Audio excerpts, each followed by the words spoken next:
Literally everybody that has been on top of the wrestling world has had a finisher that fans buy into. Straight away you will say, but the AA sucked, Simon, and admittedly it wore people down over the years. But when it was called the FU and John Cena was rapping his way to the peak of the card, everybody thought it was cool. He named it after a swear word. He was really badass. It's incredibly important because you do need that one big move in your arsenal that will make the crowd explode as soon as they see it. It's half of the reason they're there in the first place. The audience wants to see stars and they want to react when that maneuver is busted out. Today they have been watered down a touch, but if history has taught us anything, it's that you're never tied in, especially when you look at guys who are already superstars and yet still made the decision to shake things up. Take Seth Rollins. It may have been stolen away from him, but he was hitting people with pedigrees and flying knees for a while, even though the curb stomp was badass. It came back eventually, but it happened. A main event star switching up his approach, and he's not alone. I'm Simon from WhatCulture, and this is 10 WWE superstars who changed their finisher while on top.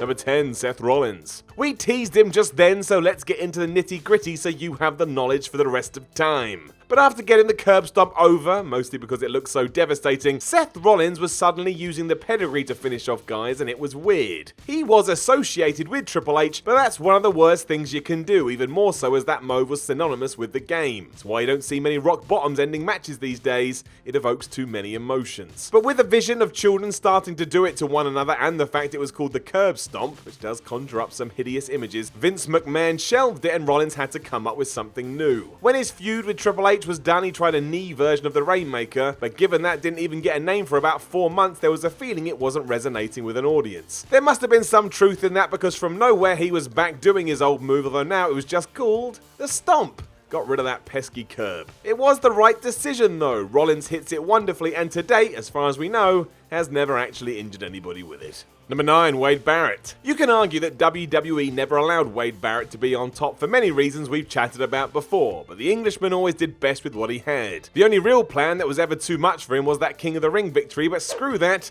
let's pretend it never happened. When he was making his way up the card though, he never really had a locked-in finish until the very end. His first was Wasteland, which was basically a fireman's carry slam that veered from pretty good to a bit meh when it didn't connect with the impact one would desire. It did help that Barrett was about 8'6", but still, Wade clearly thought something similar because before long he was doing the Winds of Change. That rocked. Known now as Baron Corbin's Deep Six, it should have been the one, till it fell foul to WWE's failure to protect signature moves and everybody under the sun had kicked out of it.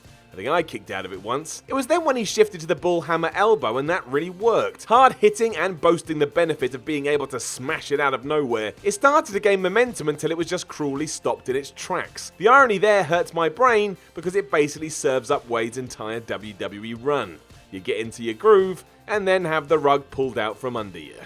No wonder he eventually left. Number 8, Jack Swagger. Following a very similar path to his British counterpart, Jack Swagger was another guy who never got things going for one reason or another. Even after he became World Heavyweight Champion, it never felt like the train was getting behind him, and he moved around like a yo-yo. If you want the end result of this, he recently had his first Bellator fight, which he won, and has made noises about AEW. Around halfway through his time in WWE, however, he stopped doing his gut-wrench powerbomb, which always looked pretty devastating, and transferred across to the ankle lock. Echoing Kurt Angle, it was easily sold because of Swagger's background. He was an excellent amateur wrestler, much like the Olympic gold medalist, so there was logic here.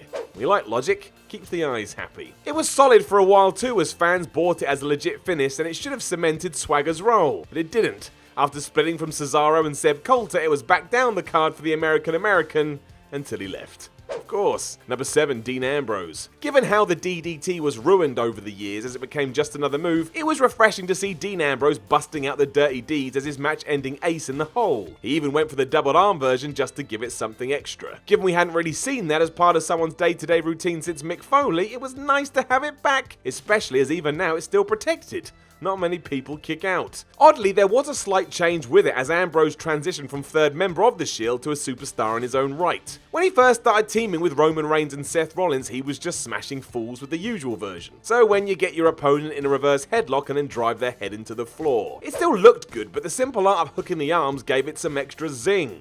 It's not like it's going to change now, is it? As of me saying these words, Ambrose is scheduled to leave WWE after WrestleMania 35, so he will go out the door keeping the dirty deeds as his move. I'd imagine he takes it with him wherever he goes too, because that DDT is awesome, and we should treat it as such. Number 6, Chris Jericho. Out of everyone on this list, the least surprising entry is Chris Jericho. The man who changes his look and gimmick whenever he smells it in the air. It would seem nuts if that didn't also apply to his moveset. When it's time to shift gears, he always did. Relying on the walls of Jericho or Lion Tamer for years, even that went through a slight change as Y2J went from arching his enemy's back right up and twisting their face into the canvas to just using it as a standard Boston Crab. Still worked as fans bought it hook, line and sinker, but clearly after a while that wasn't enough for Jericho, as in 2007 he went in a new direction entirely. Arriving back in the WWE after asking fans to break the code, he tied all that in by starting to win matches thanks to the code breaker. It was a cool finish, but it also didn't stop him using his old ideas. In fact, even now you can probably make an argument as to what his actual favourite is. That's just Chris Jericho. Number 5, The Miz. The Miz has been around so long, it's not that shocking that every now and then he's gone through some changes. Just par for the course. Even still, teaming him with Ric Flair as the Nature Boy egged him on to also tap people out with the figure 4 leg lock was interesting at best. For one, nobody really asked for it, and two, the shoe didn't fit. Fans weren't ready for cheer for the A-lister, but loved Flair, so every time they came out together there was this weird reaction as the audience tried to figure out what they were meant to do. On top of that, The Miz and the figure 4 never clicked. A lot of individuals like to claim that he just did a version of it, but it wasn't that bad. It was just not as badass as versions we'd seen in the past. This was not helped given the man on the outside who perfected the damn thing and yet never really made any of his foes submit to it. That was kind of the joke, even if an unintentional one. It didn't take too long for that partnership to end, and Miz went back to skull-crushing finale falls, which was a much better decision. Number 4, The Big Show. Sometimes keeping it simple is best. While The Big Show started his career with the chokeslam, which is almost a stereotype when it comes to anybody in wrestling who is considered big, Paul White's choice to move away from that to just straight up punching people in the face was good. I mean, look at the man. He's like a wall of human, and it's really easy to believe that if he hit you right on the jaw, you'd go down for the count. WWE agreed, called it the knockout punch, and onward Show went to just crack his opponents right in the jaw. Some looked better than others, but let's be real here. There has to be an element of hesitation with this. If the Big Show hit anybody for real, they'd likely die. Again, he's not small. He also threw in the likes of the Showstopper and Final Cut throughout his career, but they were fleeting ideas which were off the table almost as soon as they'd been introduced. It just goes to show, irony intentional, sometimes you just gotta stick to the basics. Number 3, Daniel Bryan. We all know Daniel Bryan is a submission expert. Even before he got to WWE, he was tying people up like they were a balloon, and he always has made these moves look like they actually hurt. This includes the LeBell Lock, or No Lock, or Yes Lock, depending what era we're talking about, which did indeed become his WWE finisher. We saw many a man tap out to it over the years. One of these men, though, was never going to be John Cena. Being that the 16-time world champion wasn't one to submit, WWE needed something different when it was decided that Bryan would indeed beat him at SummerSlam 2013. The answer was a running knee. It worked, as for all but a few seconds, Daniel was the WWE champion, until that all went sour, and even to this day, that maneuver doesn't have a name. Literally just the running knee. Bryan also cemented it at WrestleMania 30 when he busted out both of these en route to winning the WWE's biggest prize once again. It kinda works for him too. He's always been a dude that seemingly has an answer to any situation, so why not have an impact finisher as well as a submission one?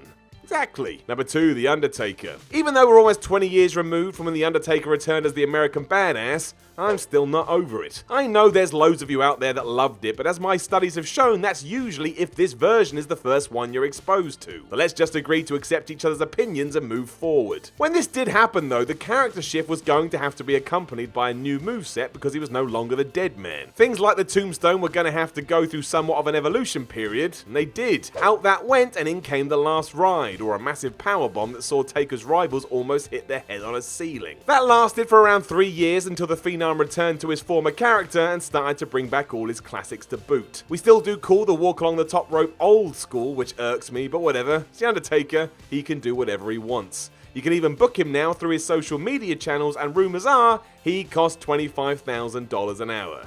Let's be fair, he's earned it. Number 1, Stone Cold Steve Austin. Probably one of the most famous finishing moves in history, the Stunner was perfect. Could be hit out of nowhere, fans loved it, and there was no opponent that it couldn't be busted out on. It ticked every box imaginable, even when The Rock was overselling it like a jabroni. It also never got old, because everybody still loves it today. The rattlesnake can arrive in any arena, throw out a few of these, and the crowd goes crazy. Wasn't always this way though. After Austin had arrived in the company, he found himself being put with Ted DiBiase and being called the Ringmaster. Given his affiliations, the powers that be decided that he had to use the $1 Million Dream as a tribute to his manager, and as Austin himself has said, it just didn't fit. A modified sleeper was never going to cut it in the mid-90s, and the bionic redneck knew it. So as soon as DiBiase moved across to WCW and Austin found himself, he added Stone Cold to his name and adopted the Stunner as his new finisher, and what do you know? It was a success, and probably a teeny tiny reason he ascended up the card the way he did.